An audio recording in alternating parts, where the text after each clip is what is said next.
नमस्कार दोस्तों, आपका स्वागत है आपके अपने चैनल टेक्निकल एमसीक्यू में। फ्रेंड्स, एनसीएल का एग्ज़ाम जो आपका 27/12/2020 को है, उसके लिए हमारे चैनल पर स्पेशल क्लास चल रही है टेक्निकल की। और इससे पहले 15 क्लास हो चुकी है। आज जो होने वाली वो है आपकी 16 क्लास।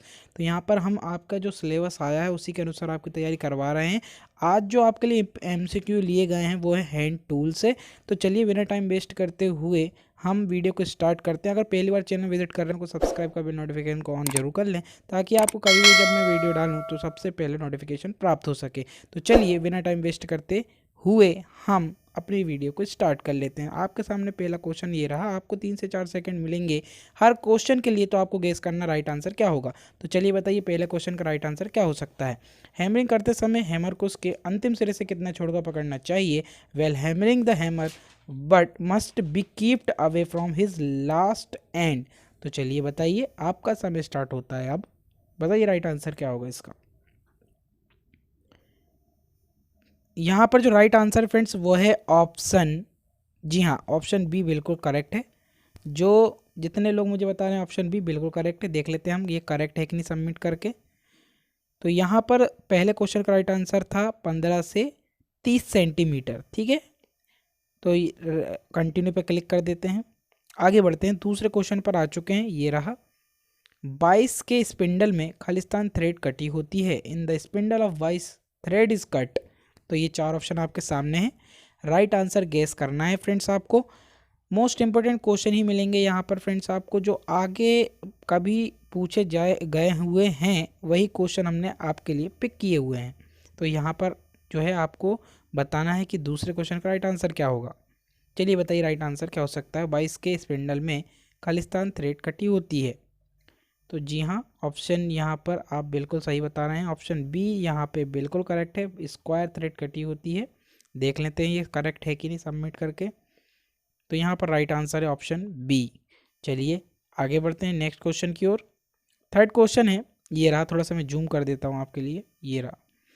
फिनिशिंग किए गए जॉबों को पुनः फिट करते समय किस हैमर का प्रयोग किया जाता है। What hammer is used when fitting jobs are remachine fit.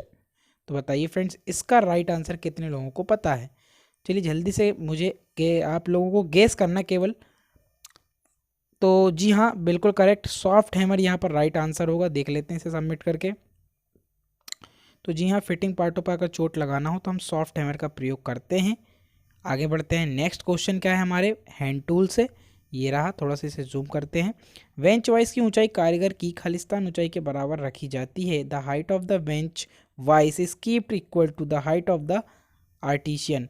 तो बताइए फ्रेंड्स राइट आंसर यहाँ पर क्या लग रहा है आपको, कौन सा लग रहा है राइट आंसर क्या हो सकता है। बड़ा ही सरल क्वेश्चन है, कई बार ये एग्जाम में पूछा जा चुका है, इसलिए आपके लिए इंपॉर्टेंट है। शोल्डर, एल्बो, चीक या नी। तो बताइए राइट आंसर क्या होगा। तो यहाँ पर जो राइट आंसर है वो है ऑप्शन बी, एल्बो, या फिर 106 सेंटीमीटर भी हो सकती है। तो बिल्कुल correct, elbow is the right answer. चलिए आगे बढ़ते हैं नेक्स्ट क्वेश्चन की ओर। फिफ्थ क्वेश्चन आपके सामने ये रहा, ध्यान से देख लें क्वेश्चन क्या है। Which vise is used for holding rivets and key. कौन सी वाइस का प्रयोग रिविट और की को पकड़ने के लिए किया जाता है। सिंपल सा क्वेश्चन है, एज इट इज़ आपकी परीक्षा में ऐसे क्वेश्चन पूछे जाएंगे, इसलिए आपको ध्यान से देखना है हर क्वेश्चन को। वीडियो को पूरा जरूर देखना ताकि आपको सारे क्वेश्चन समझ में आ सके। तो बताइए राइट आंसर क्या होगा फिफ्थ क्वेश्चन का। यहाँ जो फिफ्थ क्वेश्चन का राइट आंसर है वो है ऑप्शन ए, हैंड वाइस। इसे हम सबमिट करके देख लेते हैं। मुझे कमेंट सेक्शन में आखिरी में ये जरूर बता देना कि 30 में से आपके कितने मार्क्स सही है, ईमानदारी से वो भी। चलिए आगे बढ़ते हैं। सिक्स्थ क्वेश्चन आपके सामने, BIS का विस्तारित रूप क्या है। What is the full form of BIS। बताइए राइट आंसर क्या होगा। 4 ऑप्शन आपके सामने हैं। Bureau of Indian standard, board of international system, bureau of standard institution, या फिर option D, board of Indian standard. बताइए राइट आंसर क्या होगा। तो यहाँ पर जो राइट आंसर है फ्रेंड्स वो है option A, bureau of Indian standard. जी हाँ, बिल्कुल आपने करेक्ट बताया है। सबमिट करके देख लेते हैं। जी हाँ, ब्यूरो ऑफ इंडियन स्टैंडर्ड होता है BIS का फुल फॉर्म। चलिए आगे बढ़ते हैं। सातवां क्वेश्चन आपके सामने ये रहा। क्या है क्वेश्चन, किसी भी उत्पादन की क्वालिटी का अर्थ कब है। The quality of any production means कब होगा उसका अर्थ, ये आपको सिंपल सा क्वेश्चन है कि अगर कोई भी प्रोडक्ट बना हुआ है तो उसकी क्वालिटी का अर्थ कब निकलेगा, उसका लंबा जीवन काल होगा तब, उसकी कीमत कम होगी, या उपयोगिता यूटिलिटी, या फिर उच्च शुद्धता प्योरिटी। बताइए राइट आंसर क्या होगा। तो यहाँ पर जो राइट आंसर है वो है ऑप्शन सी उपयोगिता। अगर यूटिलिटी में अच्छा है तो वो बिकेगा, इसलिए राइट आंसर है ऑप्शन सी। देख लेते हैं सबमिट करके। तो जी हाँ बिल्कुल करेक्ट है, option C is the right answer. आगे बढ़ते हैं नेक्स्ट क्वेश्चन पे। 8वां क्वेश्चन आपका ये रहा आपके सामने, इस्पात में कार्बन की बढ़ोतरी से निम्न परिणाम मिलते हैं। Increase the quantity of carbon in steel result in lower result. तो फ्रेंड्स यहाँ पर थोड़ा सा मिसप्रिंट हुआ है हमारी इंग्लिश में, बाकी हिंदी में सही लिखा है। इस्पात में कार्बन की बढ़ोतरी से निम्न परिणाम मिलते हैं। बताइए मतलब सिंपल सा क्वेश्चन ये है कि अगर आप इस्पात यानी स्टील में कार्बन की मात्रा को बढ़ाएंगे तो क्या होगा, सिंपल सा ये क्वेश्चन है। 4 ऑप्शन आपके सामने हैं, राइट आंसर क्या होगा गेस करना है आपको। तो चलिए मैं बता देता हूँ, इसका राइट आंसर है option B, increase in hardness. Hardness जो है कठोरता में वृद्धि होगी, कार्बन की मात्रा बढ़ाने से कठोरता बढ़ती है। जी हाँ बिल्कुल करेक्ट है ऑप्शन बी। चलिए नेक्स्ट क्वेश्चन की ओर। 9वां क्वेश्चन ये रहा, SWL का अर्थ होता है, क्या होता है ये आपको बताना। 4 ऑप्शन फिर से आपके सामने, राइट आंसर क्या होगा जल्दी से गेस कर लीजिए। A safe working load, standard working load, side working load, या नन ऑफ दिस। बताइए राइट आंसर क्या हो सकता है। बिल्कुल ऑप्शन ए जो इतने भी लोग बता रहे हैं बिल्कुल करेक्ट है, सेफ वर्किंग लोड होता है SWL। जी हाँ बिल्कुल करेक्ट है आप। आगे बढ़ते हैं, नेक्स्ट क्वेश्चन है हमारा 10th क्वेश्चन है, प्लायर किस धातु के बने होते हैं। कई बार ये क्वेश्चन पूछा जा चुका है, इस क्वेश्चन को मैं IM पे बता दे रहा हूँ क्योंकि ये कई बार पूछा जा चुका है ये क्वेश्चन, और आपके एग्जाम में भी आने की पूर्ण संभावना है। तो जी हाँ इसका जो राइट आंसर है वो है ऑप्शन डी, कास्ट स्टील। देख लेते हैं सबमिट करके। जी हाँ राइट आंसर है कास्ट स्टील। आगे बढ़ते हैं, कंटिन्यू करते हैं हमारी वीडियो को। ये रहा आपके सामने 11th question, the box nut of a bench vice is made of. Vice के बॉक्स नट की धातु क्या होती है। नेट यहाँ पर लिखा है, नट होना चाहिए, तो हो जाती है मिस प्रिंटिंग। बाकी आपको क्वेश्चन समझ में आना चाहिए कि जो बॉक्स नट होता है हमारा बेंच वाइस का, उसका मेटल क्या है ये बताना है आपको। सिंपल सा हमारा यहाँ पर क्वेश्चन है, राइट आंसर क्या होगा। 4 ऑप्शन आपके सामने है, गन मेटल, माइल्ड स्टील, तांबा, या फिर एल्यूमिनियम। तो राइट आंसर है जी हाँ ऑप्शन ए यहाँ पर बिल्कुल सही है, गन मेटल। सबमिट करना है हमें। जी हाँ बिल्कुल सही। आगे बढ़ते हैं नेक्स्ट क्वेश्चन की ओर। 12th क्वेश्चन है हमारा, प्लायर को निम्न में से किस प्रकार विनिर्दिष्ट किया जाता है। The following is specified in the plier. तो फ्रेंड्स मैं आपको पहले ही बता देता हूँ कि जो भी स्टूडेंट इस वीडियो को देख रहा है और हमारे चैनल से जुड़ा है उसको मैं ये बता दूं कि पहले आप जो है आपका बेसिक क्लियर करके आए हैं, मतलब ये कि आप लेसन पढ़कर आइए, जितने भी चैप्टर हैं आपके थ्योरी में, फिटर टर्नर मशीन तीनों के लिए बता रहा हूँ, और उसके बाद जो मैं क्वेश्चन लेके आता हूँ उनको लगाइएगा, तभी आपको ये समझ में आएंगे, क्योंकि यही क्वेश्चन आपके परीक्षा में पूछाएंगे डायरेक्ट। बस आपको जो बेसिक है वह क्लियर करके रखना है, मतलब आपको अपने चैप्टर को एक बार पूरा पढ़ लेना है विस्तारित रूप से, फिर इन क्वेश्चनों को अटेंड करना है, तो आपको ये काफ़ी सिंपल लगेंगे। तो बताइए प्लायर को किस प्रकार से स्पेसिफाइड किया जाता है। तो यहाँ पे जो 4 ऑप्शन में राइट आंसर है वो क्या है, option B, from total length से। देख लेते हैं राइट आंसर है कि नहीं। जी हाँ option B is the right answer.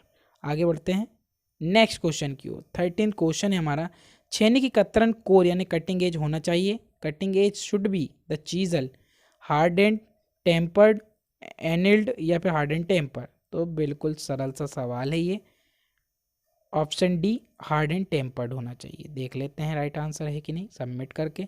जी हाँ आगे बढ़ते हैं। 14th क्वेश्चन है आपका, वाइस के जॉ प्लेट की धातु क्या होती है। कई बार ये क्वेश्चन पूछा जाता है, एज इट इज आता है, इसलिए ये क्वेश्चन को हमने पिक किया हमारी वीडियो में।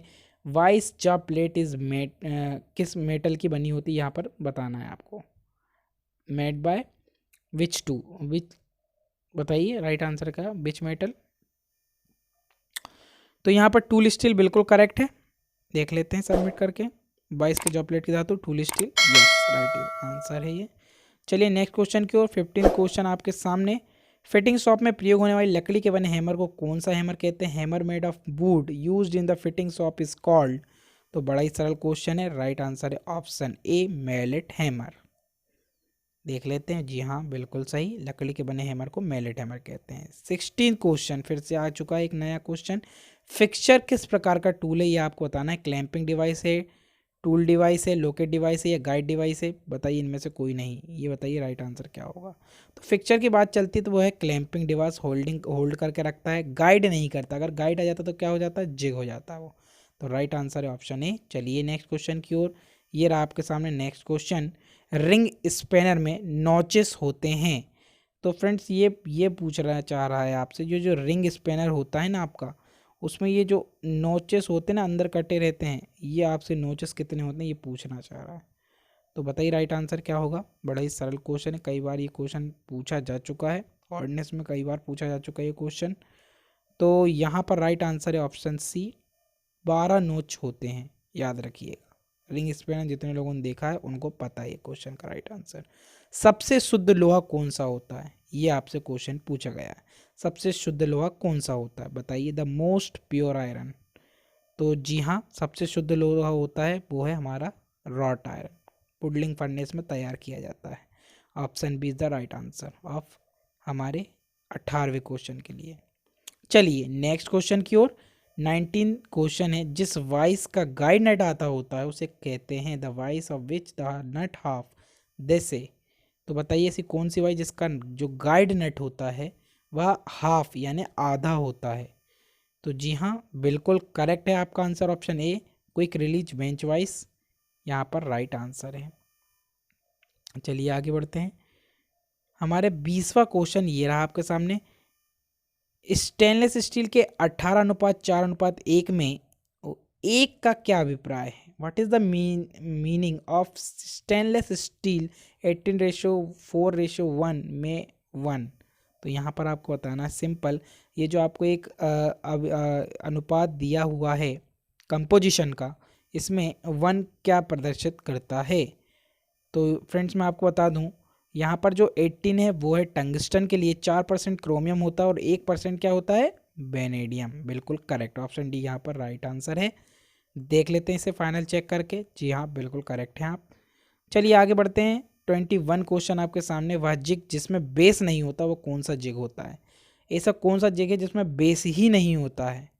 तो वह जो होता है वो होता है ऑप्शन डी, चैनल जिग में बेस नहीं होता है। देख लीजिए। आगे बढ़ते हैं। नेक्स्ट क्वेश्चन है, फोर्जिंग शॉप में प्रयोग की जाने वाली वाइस कौन सी है। Vice used in forging shop. तो बताइए फ्रेंड्स राइट आंसर क्या होगा हमारे 22 क्वेश्चन का। फोर्जिंग शॉप में किस प्रकार की वाइस का प्रयोग अधिकतर किया जाता है। जी हाँ, बिल्कुल correct, option B is the right answer of 22 question. चलिए आगे बढ़ते हैं, देख लेते हैं राइट है कि नहीं। लेग वाइज का प्रयोग हम फोर्जिंग शॉप में करते हैं अधिकतर। आगे जो नेक्स्ट क्वेश्चन आ रहा है वो है 23rd। क्या है, बेंच वाइज को अत्यधिक कसने या काटने लिखा है फ्रेंड, यहाँ पर आएगा कसने पर कौन सा पार्ट क्षतिग्रस्त हो जाता है। Well over tightening the bench vice which part will get damaged. तो यहाँ पर ये कसने आएगा, काटने नहीं कसने आएगा। तो बताइए कौन सा पार्ट ऐसा जो क्षतिग्रस्त होता है अगर ज़्यादा आप स्पिंडल क्या बोलते हैं हमारी बेंच वाइज को टाइट कर देंगे तो क्या होगा। तो जी हाँ, स्पिंडल ही है जो उसका पार्ट वो जो उस पर अधिक प्रभाव पड़ेगा वो घिस जाएगा। देख लेते हैं आप, राइट आंसर है ऑप्शन ए। नेक्स्ट क्वेश्चन की बात करें तो ये रहा आपके सामने। बॉल पेन हैमर की पेन आकार क्या होता है ये आपसे पूछा गया है। Ball peen hammer are the peen size of the hammer. Peen size किस प्रकार की होती है ये आपसे पूछा गया है। स्पेरिकल, स्क्वायर, स्ट्रेट या क्रॉस। तो यहाँ पर जो राइट आंसर है वो है ऑप्शन ए, स्पेरिकल यानी गोलाई में। ठीक है, आगे बढ़ते हैं। नेक्स्ट क्वेश्चन क्या है वो देख लेते हैं। हमारा 25 क्वेश्चन है, ये रहा आपके सामने। हैमर का साइज लिया जाता है। तो जो हैमर का साइज लिया जाता है फ्रेंड्स वो किस प्रकार से लिया जाता है ये आपको सिंपल सा बताना है। तो हैमर का जो साइज लिया जाता है वो लिया जाता है from the size of the weight and the peen. तो यहाँ पर ऑप्शन डी बिल्कुल करेक्ट है। चलिए नेक्स्ट क्वेश्चन की ओर। ये रहा आपके सामने नेक्स्ट क्वेश्चन, बिल्कुल करेक्ट था, आपका राइट आंसर था। नेक्स्ट क्वेश्चन है हमारा 26 क्वेश्चन। साधारण जिग व फिक्सचर की धातु होती है। Metal of ordinary jig and fixture. तो जो साधारण जिग व फिक्सचर की धातु होती है फ्रेंड्स वो होती है हमारी माइल्ड स्टील। बिल्कुल करेक्ट हैं आप। चलिए आगे बढ़ते हैं। हमारा 27वां क्वेश्चन क्या है ये देख लेते हैं। सामान्य कार के लिए बेंच वाइज की ऊंचाई कितनी सेंटीमीटर में होनी चाहिए ये आपको बताना है। For general purpose A bench wise is fixed at A height of, कितनी ऊंचाई होना चाहिए सामान्य कार के लिए। कितने लोगों को इसका राइट आंसर पता है। कार अगर कोहनी की ऊंचाई के बराबर तो होनी चाहिए, लेकिन सेंटीमीटर में आपसे जब पूछ लिया जाए तो राइट आंसर हो जाएगा 106 सेंटीमीटर। चलिए एक बार इसको सबमिट करके देख लेते हैं। जी हाँ, बिल्कुल करेक्ट है। अब 28 क्वेश्चन आएगा आपके सामने, ये रहा। ड्रिल जिग बुशिंग की धातु होती है। अगर ड्रिल जिग बुशिंग की बात आ जाए तो इसकी धातु आपको बताना है, तो राइट आंसर होगा ऑप्शन ए, टूल स्टील होती है जिग ड्रिल बुशिंग की धातु। जी हाँ, बिल्कुल करेक्ट है। नेक्स्ट क्वेश्चन की ओर बढ़ते हैं। सेकेंड लास्ट क्वेश्चन है आपका 29वां। चिन्हन के लिए प्रयुक्त हथौड़े का भार क्या है, मतलब जो आप मार्किंग के लिए हैमर प्रयोग करते हैं उसका वेट कितना होना चाहिए। चार ऑप्शन आपके सामने, 250 ग्राम, 500 ग्राम, 1 केजी या फिर कोई नहीं इनमें से। तो फ्रेंड्स यहाँ पर कई लोग कंफ्यूज होते हैं, कुछ लोग 100 ग्राम भी बताते हैं, लेकिन जो राइट आंसर माना गया है, कई बार ये क्वेश्चन पूछा जा चुका है, जो राइट आंसर है वो है ऑप्शन ए, 250 ग्राम का होता है मार्किंग हैमर का वेट। आगे बढ़ते हैं। नेक्स्ट और लास्ट क्वेश्चन इस वीडियो का क्या है, कार्बन की मात्रा सबसे अधिक होनी चाहिए किस में होती है, सबसे ज़्यादा कार्बन किस में होता है, ये आपको सिंपल से बताना है। और इसका कमेंट बॉक्स में राइट आंसर जिसने भी दिया, मैं समझ लूँगा कि वो मेरी वीडियो रोज़ देखता है और जो है वह अच्छे से तैयारी कर रहा है। और निश्चित रहें, आपकी तैयारी हमने जिम्मा उठाया है और हम आपकी जो है टॉपिक वाइज आपकी पूरी यहाँ पर तैयारी करवा रहे हैं, तो इसकी चिंता आप ना करें। और फ्रेंड्स इसका राइट आंसर मुझे कमेंट बॉक्स में जरूर दे देना 30 क्वेश्चन का। अभी तक चैनल को सब्सक्राइब नहीं किया है तो चैनल को सब्सक्राइब कर बेल नोटिफिकेशन को ऑन जरूर कर लें, ताकि जब भी मैं वीडियो डालूं तो आपको सबसे पहले प्रोवाइड हो सके। नीचे आपको टेलीग्राम की लिंक मिल जाएगी, प्रीवियस ईयर के पेपर की लिंक मिल जाएगी, सारी लिंक आपको डिस्क्रिप्शन बॉक्स में मिल जाएगी, तो वहाँ जाकर आप चेक कर सकते हैं। थैंक्स फॉर वॉचिंग, धन्यवाद।